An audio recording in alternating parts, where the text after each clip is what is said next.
Olá, estamos começando agora o nosso programa Não é Bem Assim. E hoje a gente tem um convidado especial. Mas espera aí, não era para falar do convidado especial, primeiro os assuntos, né? A gente vai falar sobre a santificação do Lula. O Lula fala várias besteiras, mas não se pode dizer que são besteiras. São erros, são equívocos, tá certo? O outro assunto que a gente vai abordar é que essa semana começaram os julgamentos dos réus lá do 8 de janeiro, tá? Então vamos ver quem é que vai ficar cumprir pena, não cumprir pena, e com isso vamos discutir também uma questãozinha sobre a implicação, penalização de militares. O general vai preso ou não vai? Agora, voltando ao nosso convidado, que é o Pedro Doria.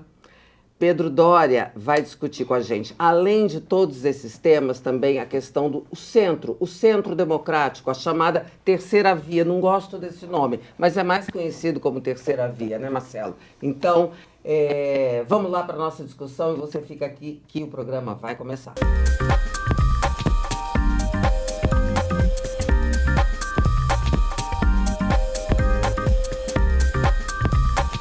Esse é o programa Não é Bem Assim, com Dora Kramer, Marcelo Madureira, Pedro Magalhães e, hoje, convidado Pedro Doria. Você conhece o meio? Pois é, o meio, na minha opinião, e eu acho que muitas pessoas, é hoje talvez o principal programa de política e de ideias, porque é um canal. Você encontra principalmente o meio no YouTube, mas ele tem vários programas, tem inclusive um programa exclusivo com o Pedro Doria, que é o comandante do nosso convidado hoje, é o comandante do canal Meio, provavelmente o fundador, né, junto com o Vitor lá, desse canal, que é hoje um canal obrigatório de política e de ideias. E a assinatura premium, R$ 14,90, vale muito a pena. Pedro Paulo, eu sou um assinante desde que era R$ 9,90. Marcelo mente que nem sente. Não, é verdade, 15. Não. Ele acabou de dizer que a assinatura premium é 15. É 15. A gente dá um desconto de 10 centavos. Então tá bom, combinado. É que eu fiquei com esse número, não. Eu achei... Bom, enfim. Vai lá, siga lá. O Pedro Doria gentilmente veio aqui nos acudir, porque o Márcio Forte está numa missão no exterior, mas ele está brilhantemente aqui. Não é nem substituído, né? Representado pelo Pedro Doria, que veio aqui nos acudir. E se você gosta do nosso programa, não se esqueça de dar o like, não se esqueça de compartilhar com os amigos e também mandar seu comentário, não é? E estamos aqui todas as quartas-feiras, você sabe, né?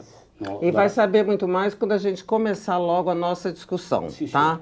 Sim, senhora. Vamos começar, o que tem, é tanto assunto bom. Eu quero começar pela santificação do Lula. Marcelo que inventou essa história, a nova teologia, a teologia da santificação do Lula, né? Que fala uma besteira atrás da outra. Eu fiz um levantamento, Marcelo, eu agora não vou lembrar porque eu não anotei, sabe?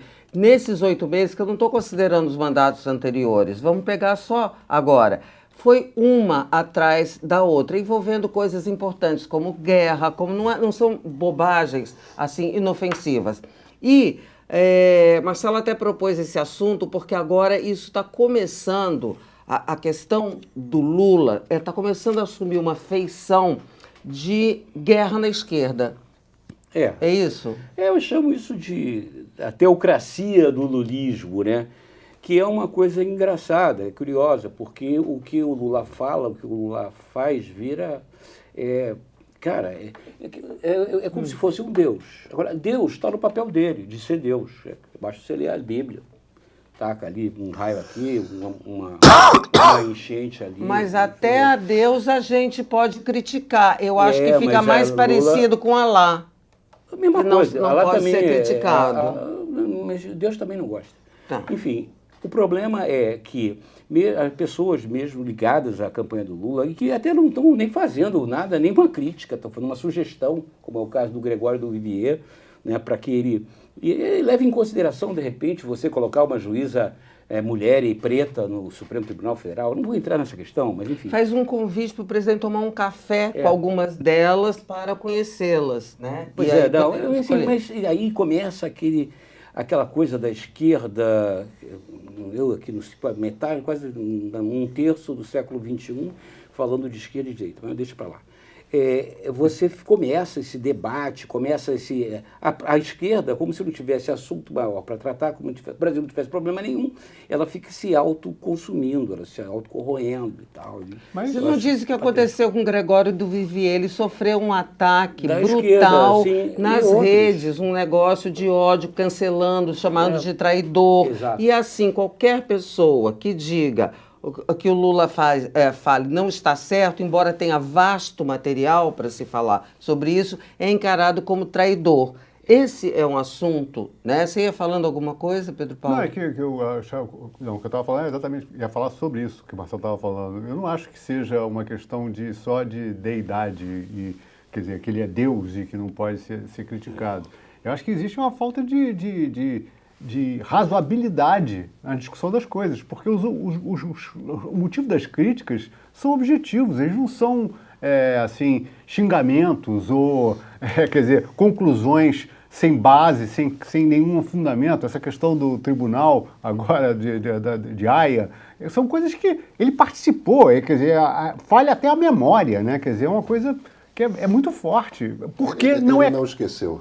Exatamente, porque é conveniente falar aquela besteira daquele momento, basta isso. Ele não esqueceu o que é o Tribunal de Haia. Lógico que não. Então desenvolve, ele não esqueceu. Ele faz, então, esse tipo de manifestação para... Eu acho que existem dois debates aí separados, que é o seguinte.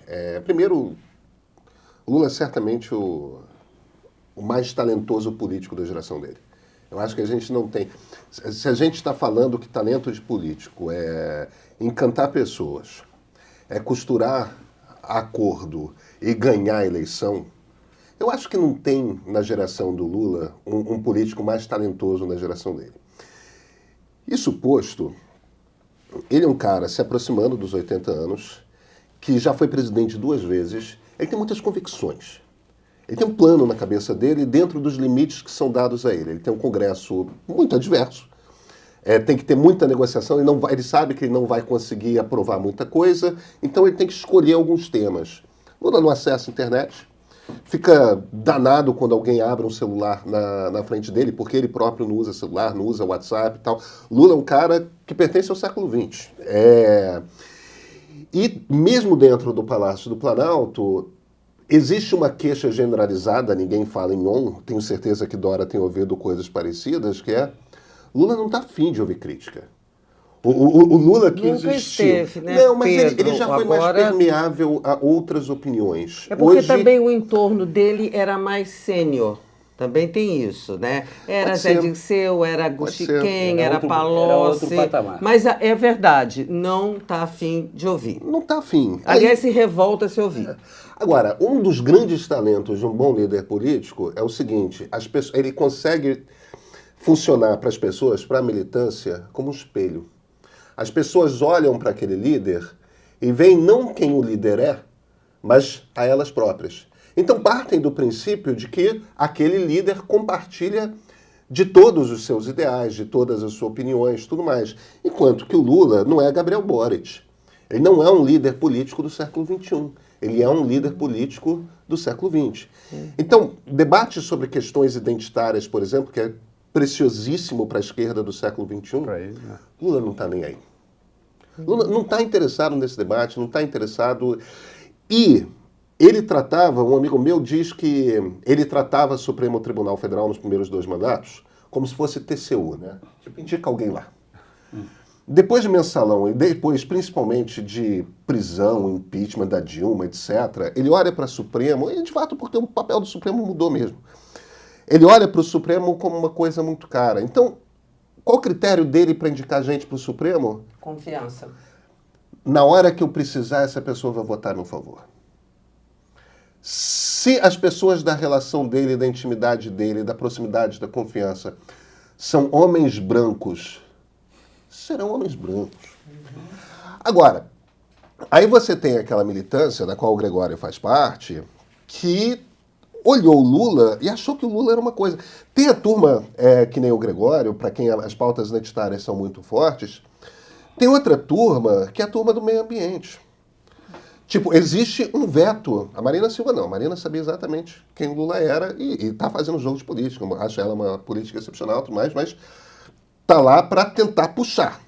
Mas sabe que é uma batalha a cada momento. Agora, a turma do alto comando do PT, do Politburo do PT de meio ambiente, tá com ordem de ficar calada da Gleisi. Eles discordam de tudo. A turma de meio ambiente do PT. O Gleisi mandou um cala-boca stalinista e pronto. Tem outra turma, que é a turma cirista, a turma desenvolvimentista, que gostaria que o Lula tratasse a economia como o Néstor Kirchner tratava, como o Ciro Gomes trataria, que é aquela coisa de eu emito minha moeda, eu gasto quanto dinheiro eu quiser. Lula não fez isso nos primeiros 2 mandatos dele e não fará nesse terceiro. Ele acredita em responsabilidade fiscal. Talvez com alguma liberdadezinha, mas é uma liberdadezinha, não é uma coisa... Agora, por outro lado... alguma tinta retórica, ele né, faz Pedro? um discurso desenvolvimentista, mas opera... Mas é que eu acho que tem uma coisa aí que é o seguinte, por outro lado, se você compara a maneira como ele pensa política econômica, gerar emprego e tudo mais, eu não vejo a diferença do Lula para o JK ou para o Geisel. Dar subsídio para a indústria automotiva, dar subsídio para a linha branca. O Geisel, inclusive, ele cita.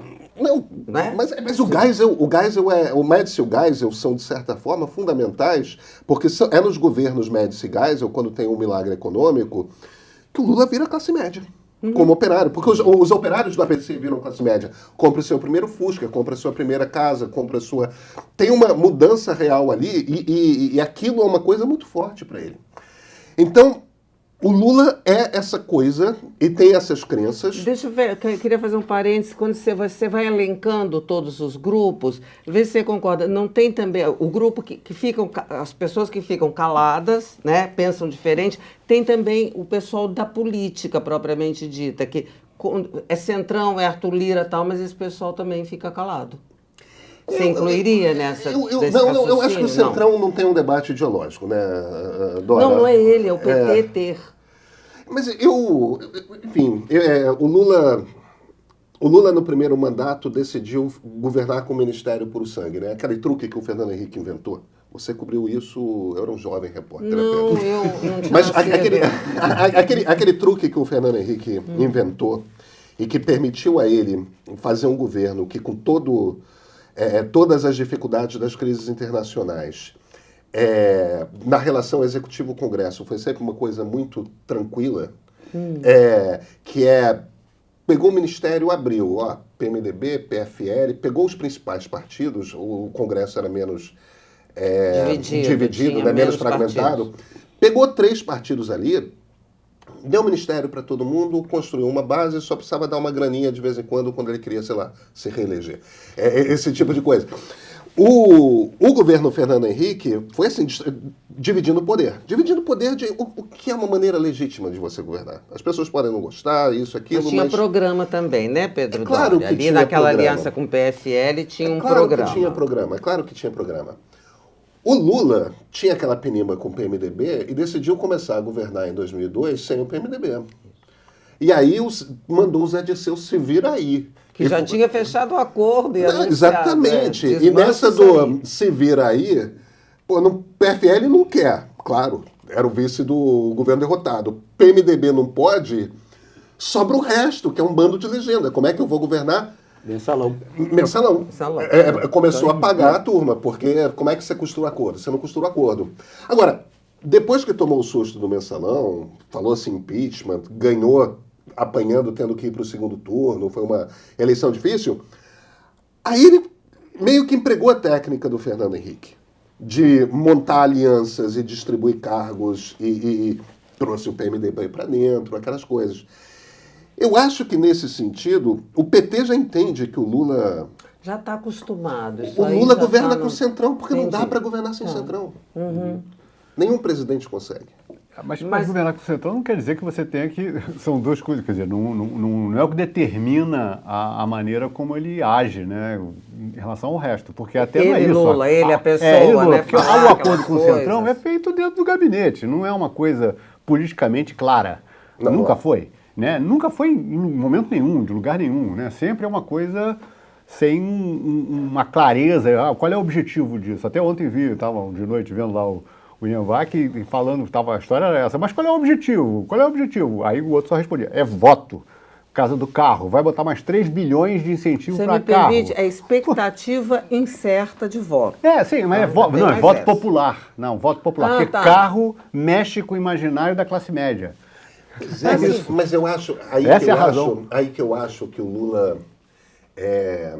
um dos problemas da teimosia do Lula é que, eu juro que não é etarismo, porque tem gente com a idade dele que entende esse tipo de coisa. Fernando Henrique, quando tinha a idade dele, estava pleno. Garotada não quer carro. Não quer carro. Não quer carro. Não quer. Esse negócio de carro já não é mais eu a acho mesma que coisa. A minha última geração que... Tinha carteira de motorista. Que tinha essa coisa. Eu nem tenho, mas eu faço 50 anos ano que vem. Entende? Essa coisa, gente com menos de 40 anos não quer carro, não dirige. É o que você falou. As coisas mudaram. É um líder do século XX, que não está no esse talvez seja um dos século maiores XXI. problemas do retorno do Lula, é essa extemporaneidade. Mas o né? que Quer dizer, vocês está acham fora que do tempo. Isso tem a ver com as coisas que ele disse, porque o nosso tema estava, em princípio, as coisas que o presidente diz fora do prumo e como ele é visto, quer dizer, uma pessoa fora de crítica, protegido. O meu ponto, essencialmente, é o seguinte. Tem um bando de gente em diversos grupos que votou nele, próprios liberais que esperavam uma coisa Pallotti, Marcos Lisboa, que não tem, né? Tem um bando de gente que tem expectativas que estão sendo frustradas, porque o Lula não é desenvolvimentista, porque o Lula não é liberal, porque o Lula não é identitário, porque o Lula não é isso, porque o Lula não é porque aquilo. Porque o Zanin não votou do jeito que essas pessoas... Porque o Zanin é um conservador que vota junto com os ministros bolsonaristas. Vamos falar com toda clareza, não, e né? ele deixou isso muito claro desde antes. As pessoas Mas não é o critério. Isso tudo leva a crer que, como diz o Márcio Fortes, esse governo atual do Lula é um governo de transição. Sim. Eu acho que a ideia, desde o início, do modo que ele foi eleito, né, por uma película de pessoas, né, com uma visão diferente da política brasileira e tal, fez toda a diferença. E a ideia, pelo menos que a gente tem, que gostaria de ter, bom, isso é um governo de transição preparando talvez o Brasil para ter um outro panorama e tenha Acho tão candidatos otimista com essa visão, Marcelo, eu adoraria que fosse assim. Eu não estou dizendo o que vai acontecer, nem nada. Estou tentando só interpretar o que está sendo colocado aqui. Olha, eu acho que ser um governo de transição é inevitável por conta do momento histórico. A gente teve um governo golpista, entende? Então tem uma coisa de refundar a nova república. Agora, também não vamos nos enganar. Lula pretende concorrer à reeleição e pretende eleger alguém que pode ser o Haddad, pode ser um outro petista. Ele pretende manter o seu grupo no governo. E para isso ele pretende manter acesa a chama do defensor da democracia frente ao fantasma da volta do bolsonarismo. É claro, por isso que eu não acredito nesse negócio de transição, porque eu acho que estamos presos na mesma armadilha. Não, o grande problema, é claro que é legítimo. Imagina, a partir do momento você se elege para se reeleger. Exatamente. Esse é o jogo da política, é assim que funciona a democracia e está tudo certo.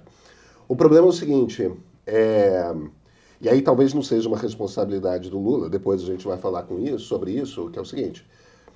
Do outro lado está o bolsonarismo e, por enquanto, não tem nada que o substitua. Do outro lado tem um movimento que é um movimento autoritário, antidemocrático, e enquanto a gente não tiver alguma terceira possibilidade, seja lá que for, eu não sei que cara essa terceira possibilidade seria, enquanto a gente não tiver isso, a gente está olhando para uma força política anacrônica. 2 forças políticas anacrônicas, não? Porque autoritária. É que eu acho que o grande defeito político. Uma é autoritária e outra é anacrônica. Eu acho que o grande defeito do Lula é ser anacrônico. O defeito do Bolsonaro é de uma gravidade tão maior que... Um adjetivo só não resolve. Nós já estamos na discussão do centro. Vamos embora. E quando você coloca assim, bom, enquanto a gente não tiver o vislumbre dessa via, que eu não gosto terceira via, o termo achei que ficou gasto e foi usado de modo desairoso, como se diz? É pejorativo. Foi apropriado por quem não quer a terceira via. Um caminho alternativo. Você diz, enquanto a gente não tiver, vamos estar preso. Pedro, você que é um cara que a tua plataforma, as tuas coisas, o seu trabalho, ele tem essa levada total, né? Como é que você vê hoje a situação desse campo? Que a gente vai chamar de alternativo, terceira via, centro democrático, como você quiser. Num determinado momento, formou-se uma aliança no mundo, nos anos 90, de sociais-democratas que descobriram responsabilidade fiscal com liberais que redescobriram um movimento do início do século XX, final do século XIX, que é o social-liberalismo. Então você teve um liberalismo progressista que se encontrou com uma social-democracia modernizada, que aí é o Tony Blair, é o Gerhard Schroeder, é o Bill Clinton, Barack Obama ainda é isso, Emmanuel Macron ainda é isso, a gente teve o Fernando Henrique aqui no Brasil, Ricardo Lagos no Chile. Você teve, de fato, essas coisas são sempre mundiais. Então, assim como a gente tem hoje Trump, Bolsonaro, Orbán, Putin, a gente naquela época tinha isso. O problema como que se conta, qual o problema que me parece que o centro tem? O centro tem um problema que é, de certa forma, um problema de marca, de branding. Ruim? Não tem. Ah, não tem. Ausência, não né? tem. O Macron inventou aquela coisa de eu sou o centro radical, que era para tentar dar um ânimo, né, para a ideia de centro, porque é a moderação encarnada. Agora, por que não tem uma marca? Por que não tem uma proposta de branding? Porque não tem uma visão de mundo. Não tem uma visão de mundo. O que é? Se a gente fosse juntar hoje sociais-democratas e sociais-liberais, e eles juntos fizessem uma nova leitura de mundo, uma nova ideia de o que o mundo vai ser no meio de uma economia instável, o fim do emprego para quem tem ensino médio, porque operário tinha bom emprego para ensino médio, não tem mais. Tem o problema das mudanças climáticas, que é um troço que bota a economia em crise e gera outros tipos de crise. Tem uma pá de questões no mundo que estão postas. Pedro, eu acho que talvez por uma certa honestidade intelectual dessas pessoas, elas são unânimes e, olha, o mundo vive uma transição enorme, a incerteza é total, então nós somos talvez incapazes de entrar, por exemplo, no jogo da demagogia, do populismo, né, de dizer que temos as soluções do mundo, que sabemos os problemas. E tal. Eu acho que o nosso sentimento de nós aqui, que estamos aqui dividindo essa mesa, é de perplexidade. Marcelo, então, a gente não consegue formular tudo bem. Uma política para o futuro, entendeu? Vamos voltar para os anos 1920, 100 anos atrás. Era exatamente a mesma questão. A Primeira Guerra Mundial tinha acabado de acabar. A pandemia da gripe espanhola tinha matado mais gente que a Primeira Guerra, e a Primeira Guerra já tinha sido uma coisa horrorosa. Você tinha Itália e Alemanha se industrializando. Foram os últimos países da Europa a se industrializar. Isso era um puta de um êxodo rural acontecendo. Gente que gerações e gerações e gerações moraram no campo, na mesma choupana, tudo mais, e de repente todo mundo indo para Milão, para Frankfurt, indo morar nos cortiços fétidos, a família toda apertada num troço todo, doenças acontecendo, tudo mais. Isso tem um nome, essa fase da história. O nome que os historiadores dão para essa fase da história é a crise do liberalismo. Nessas horas, liberais não sabem o que falar. Quando está tudo mudando ao mesmo tempo, o liberal quer parar para pensar em como resolver. É onde nós estamos, é isso? Mas o que aconteceu nos anos 20 e nos anos 30? A ascensão do fascismo e a ascensão do comunismo, porque liberal não sabia o que falar. Sobreviveram os ingleses, sobreviveram os americanos, todo o resto do mundo, as democracias todas entraram em crise. Entende? A gente está vivendo, de uma certa forma, uma versão light da crise do liberalismo. O problema é que essa não é uma escolha, entendeu? O que eu quero dizer é o seguinte: Se a gente acredita em democracia, eu acredito em democracia, democracia é um jogo que se dá no centro. Se dá entre o... Democracias saudáveis são aqueles em que as forças fortes são a centro-esquerda e a centro-direita. O jogo é esse. E não tem... Concordamos muito, não? Não, é claro. Então, ou a gente inventa uma história para contar, ou a gente faz um prognóstico do mundo, ou a gente aparece com teses convincentes, entendeu? Ou então, o liberalismo ainda tem o problema de que a marca foi roubada, né? Pela direita dura, que vira essa coisa antipovo, né? Essa liberdade sem limite. Exatamente, essa coisa vive empresário rico e contra o povo. Então, a gente tem um problema. Ou começa o centro a se mexer, se organizar e contar a sua história... Mas não há menor sinal disso, né, Não. Pedro? Né, gente? Alguém vê Eu tenho algum uma teoria, sinal? de que eu já falei isso algumas vezes, que não é só no Brasil, acho que em geral na política, esse branding, em geral, é um nome. É muito Uma difícil pessoa, esse branding. você diz. Uma pessoa. Uma pessoa que tem um discurso e daí vai derivar uma visão que essa pessoa expresse e que vai se constituir Tanto que esse para rótulo, representação, né, esse label, o Pedro né? citou nomes de várias Exatamente, pessoas, várias pessoas. vários E o que representantes. impressiona é que hoje, quando você discute direita e esquerda, você não fala direita e esquerda, você fala Lula e Bolsonaro. Você Pois fala é. Lula e Bolsonaro. E eu tenho a tese de que se o Lula tivesse uma visão mais ampla, ele não tivesse essa visão, que eu acho que é míope, uma pessoa com 80 anos praticamente, que já teve todo esse sucesso, deveria, na minha visão, aí pode ser que seja totalmente naive o raciocínio, como é que eu entrego isso bem para frente, né? Como é que eu faço isso andar para frente? E ele tem material, na minha visão, o Haddad se mostrou até agora uma figura excelente para esse papel. Ele já teve um teste eleitoral de ser votado por mais de 40 milhões de pessoas. Ele é o cara que está negociando tudo, que está tendo sucesso, que está endossado pelo Lula, porque o Lula tem endossado ele. E você vê que o PAC que ele e a Simone montaram é um PAC no qual é muito diferente do PAC da Dilma. A economia verde está no topo do troço. É uma coisa de esquerda, é uma coisa desenvolvimentista, é o Estado gastando Tem dinheiro. muita parceria privada. Tem muita, mas o Haddad acredita nisso, né? Então, pois é. Mas ele eu como estou dizendo a prefeito favor, tocou. contra aquela confusão que aconteceu na Dilma, a participação privada, contra a Algumas daquelas favor. confusões vão acontecer, é óbvio, que a gente sabe que vai escapar Gente, daqui, mas vai a escapar dali, premissa é que tem não jeito. existe. Se o Lula tivesse... Como é que é a premissa? Sua? A minha premissa é que se ele tivesse ciente da idade que tem, ciente da obra já realizada, né? Porque ele tem uma obra realizada, a gente já fala isso, quer dizer, ele tem o patrimônio da questão da desigualdade. No mundo, o Lula tem domínio Eu concordo dessa com você, mas o Lula, eu acho que tem uma outra questão que eu não sei, mas pela leitura que eu faço do Lula à distância e pelo que eu ouço de quem é próximo dele, cara, ele é muito mordido com a prisão. Ele ficou quase 2 anos preso, né? Não tem como. Aí o pessoal fala, cela de luxo. Não, isso aquilo, ninguém, gente, ninguém é o mesmo depois da cadeia. não- Não é, o Caetano falou, ficou lá um dia, era outra pessoa. Tem cadeia, tem idade, tem mulher. Então, Rancor. o Lula tem uma coisa que é... Ele quer deixar um país crescer. Ele acha que a única coisa que ele consegue fazer é gerar crescimento econômico. Fazer o PIB crescer de novo, entendeu? Chegar ali 4%, 5% no final do segundo mandato de crescimento por ano.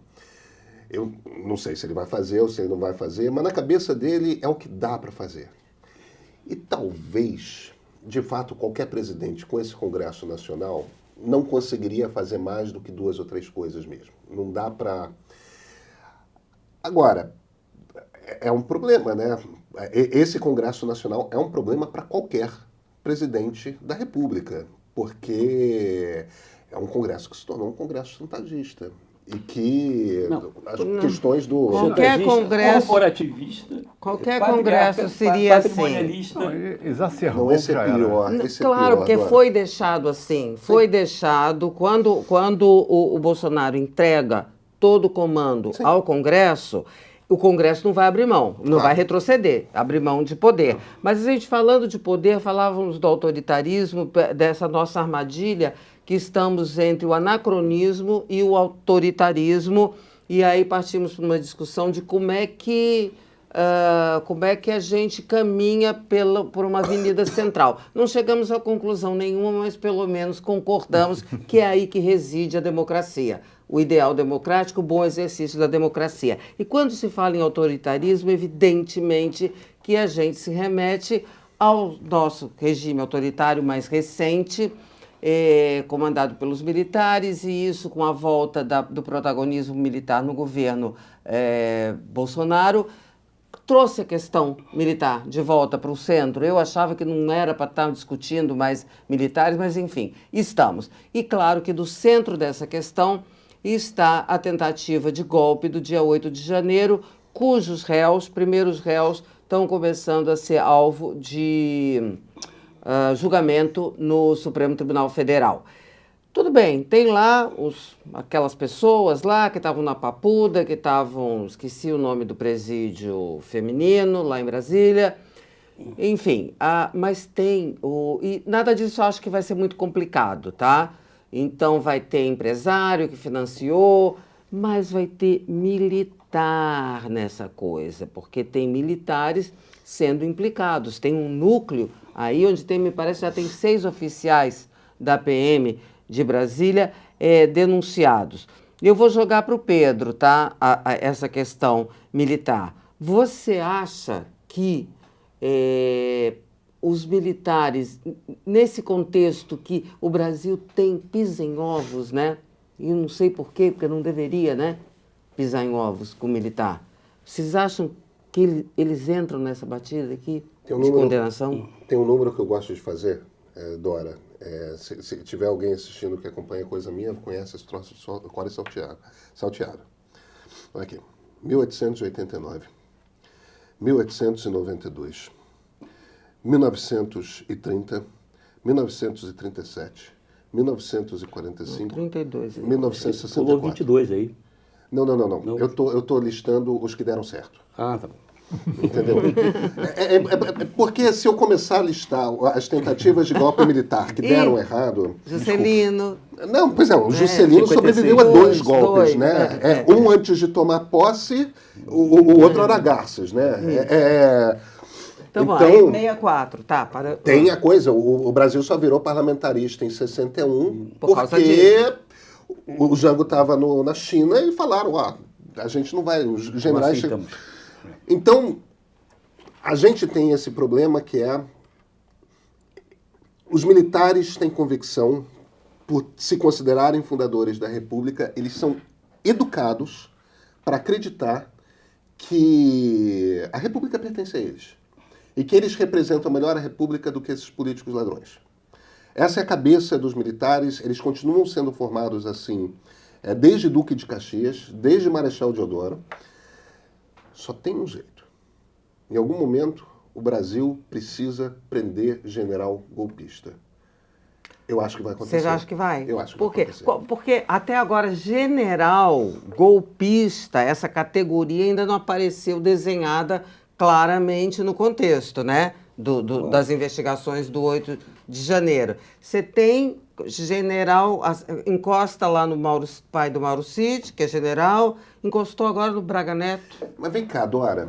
Peraí, Braga Neto, só para explicar para as pessoas, que teve o sigilo quebrado, investigado num negócio de uma compra de colete superfaturado no gabinete de intervenção militar no Rio de Janeiro em 18. Diga. Quando Braga Neto e Augusto Heleno saíam, em novembro de 2022, do Palácio do Alvorada, e falavam para as pessoas lá, não desista, tá chegando, vem coisa boa aí, ladrão não vai subir a rampa. Quando eles falavam isso tudo, e ao mesmo tempo nós já sabemos que tinha todo um debate sobre pressão, o alto comando do Exército entra, não entra, Bolsonaro pede, não pede, declara, aí tem parecer jurídico de advogado tributarista dizendo que o artigo 142 pode dizer que isso, que aquilo outro, que seria um artigo golpista, né? Eles estavam falando do quê? De golpe. De golpe militar. Uhum. Eles estavam falando de um golpe militar. E a gente... É uma pena porque eu acho que a gente não presta atenção na história. Aquele documento que foi encontrado na casa do Anderson Torres, que o pessoal chama de... É um Minuta do decreto... golpe. Todo mundo decidiu se chamar o troço de minuta do golpe. O nome que a gente devia ter dado para aquilo era AI-1, Ato Institucional número 1, que é o documento jurídico, no caso foi escrito pelo Aqui, ó, o Francisco Chico Campos. Chico Campos, Chico Francisco Campos, Ciência. Chico Ciência, exatamente. Foi escrito, aliás, autor da polaca, da Constituição de 37. Foi escrito pelo Francisco Campos, que é o ato jurídico que forma um golpe de Estado. O Chico Campos escreveu 2. A Constituição de 37 do Estado Novo e o AI-1. Ele escreveu o AI-2 também. Então, aquilo era o ato que formaliza juridicamente um golpe de Estado. A gente tinha que ter chamado aquilo de AI-1, porque deixa claro o que a coisa é. Entendeu? Se vira e fala, ó, tem que interromper as atividades do TSE, tem que prender meia dúzia de ministros do Supremo, a começar pelo Alexandre de Moraes. Claro, Pedro, claro que é isso, porque ele inventa uma nova ordem, porque como no nosso ordenamento, como é que vai decretar um estado de sítio sobre um prédio? Um prédio, porque ali não é nem o poder, é o TSE. É porque na nova ordem isso poderia. Claro. Sim, então, sim. o ponto fundamental aqui é o que o Alexandre de Moraes faz? O Alexandre de Moraes, como ministro, aí a gente pode entrar no mérito de se pode, não pode, se vale, não vale. Ele prende Mauro Cid por causa de cartão de vacinação. Aí, no final de alguns meses, Mauro Cid está delatando tudo e um pouco mais. Ele vai entrar no sigilo telemático do Braga Neto por causa de uma coisa acessória. O que ele vai descobrir lá é o que todo mundo sabe que Braga Neto passou 2 meses conversando largamente. A gente tem que chegar, a gente sabe que pelo menos 2 generais 4 estrelas da reserva, o Braga Neto e o Augusto Comerá Heleno, pelas beiradas. É isso. A gente tem que prender general. Porque aí ali no futuro, general vai saber o seguinte, até pode dar um golpe de Estado. Se der errado, vai em cana, compadre. Você acha que fica estabelecido o controle civil, assim, com a prisão? Sabe, tem esse efeito? Sabe como é que o Rafael Videla morreu? Não me lembro. Ele morreu preso na solitária dele com diarreia sentado no vaso sanitário. Você acha que algum general argentino esquece desse nível de indignidade? Porque vida de preso é assim. Nenhum general argentino... a Argentina, o tipo de crise que os caras enfrentam... A gente é um país super estável. O tipo de crise... Não tem militar no babado. Não tem militar no babado por causa disso, né? Já tinha o tal do vexame das Malvinas, né? Sim, mas eles prenderam. Eles resolveram uma questão talvez histórica, que o Brasil, como você falou, a gente vem arrastando desde o século XIX. Quer dizer, a questão militar, na verdade, com essa sequência de fatos que você mostrou, na verdade, são todas consequências da questão militar, dessa, digamos assim, divergência, né, que os militares construíram com relação a nós, os paisanos. Isso. E eles são caudatários, eles sabem o que é democracia, eles sabem o que está certo, e nós, né, os paisanos, somos corruptos, enfim. Isso é uma imagem cultivada errado e que perpassa, né, pela educação dos nossos militares. Isso. Principalmente do Exército. Né? Isso fica claro na formação do cadete Agulhas Negras. Cara, como é que você vai resolver? É uma questão histórica com uma coisa assim factual, quer dizer, esse fato... Eu fico na dúvida se, por exemplo, vai se mudar a formação do nosso militar, vai se incutir dentro da cabeça das nossas Forças Armadas que o papel que elas têm dentro de uma democracia, de uma república, é outra coisa. Vai ficar claro o papel do Congresso de fiscalizar, porque o Congresso não faz, finge que o problema não existe. Tem lá plano estratégico de defesa e segurança rolando, toda hora tem um rolando aprovado no governo Michel Temer, mas ninguém toca por causa desse pisar em ovos. Sabe? Claro. E você acha que esses ovos, nessa questão agora, do 8 de janeiro, com essa metodologia que você descreveu brevemente do Alexandre de Moraes, esses ovos são quebrados e, a seu ver, são quebrados pela prisão exemplar? Serviria de exemplo? Eu acho que sim. Eu acho que isso abre o espaço porque a solução definitiva é o Poder Civil precisa entrar em Agulhas Negras, entrar na ESG, Controlar. entrar na formação. Tem que botar professor de Universidade Federal para ensinar história, não é coronel que ensina história do Brasil. Então, até já tem, né? Tem uma quantidade de acadêmicos que não é desprezível dentro da formação. Mas eles escolhem, né? Sim, eles escolhem, é verdade. Não vão escolher Não há alguém, dúvida. claro. O movimento de 1964, a Revolução, né? Tudo bom, tá certo. Realmente, não está mais aqui quem falou. Mas Mas não está mais aqui quem falou. O Marcos, cara, mas esse papo tá de um bom. não, então, prossigamos. Ah, então prossigamos. Vamos, Então, prossigamos. achei que tinha chegado o nosso horário. Nosso Nando ali está avisando que chegou. Mas a gente pode prosseguir. Vamos falar um pouquinho da decisão do Toffoli que derrubou a trolha toda Eu só queria, para pegar esse Lava Jato? gancho... Ah. Então tá, então vamos continuar na Até porque outra você toada. falou da Argentina. Cara, o Armínio Fraga, ex-presidente do Banco Central, escreveu na Folha de São Paulo um artigo que eu achei brilhante, que o centro, o pretexto dele era a reforma fiscal. Não sei se você leu. Eu li. Mas a grande sacada, a grande conclusão que ele chega é que o Brasil, que tem uma dimensão continental, que é um país que tem uma complexidade muito grande, não vou comparar com a Argentina, não faz sentido, mas é um país complexo. Ele vive um momento assim, de uma instabilidade econômica, política, jurídica muito grande. Então, e ainda colocamos a questão militar aqui agora há pouquinho. Passo a conversa para você. Então, agora vamos para o judiciário. Vamos comentar. Vamos para o O que judiciário. vocês querem? Não, o que eu estou dizendo é assim, cara, você falou, você falou pisar em ovos. Para onde você for, você vai pisar em ovos. Porque é um terreno pantanoso, é um terreno gelatinoso. Agora, peraí, também, vem cá, essa habilidade que às vezes é muito criticada porque parece uma leniência, também não é o que faz a gente ter uma transição do regime militar para um regime democrático, passar 2 impeachments razoavelmente incólumes, de uma maneira, sabe, aquela constituinte com a ditadura nos calcanhares, o presidente tendo morrido, a gente brinca. A gente brinca com o precipício. Brincou na política de desenvolvimento da Dilma, brincou em 2013, brincou agora no 8 de janeiro. O Brasil, aí é parecido com a gente, flerta com a tragédia. O judiciário brinca com o plebiscito, porque agora você falando me deu essa impressão. Quando o Toffoli faz uma decisão dessa, que não é só jurídica, tudo bem, porque se ele acha que tem que anular, ok, mas acompanha uma decisão com termos como ovo da serpente, pau de arara, tortura, pau de arara, erro histórico, me parece algo que extrapola qualquer limite, tanto é que o Ministério Público está recorrendo. Eu conversei recentemente com um dos juízes que tomou depoimento de Emília Odebrecht.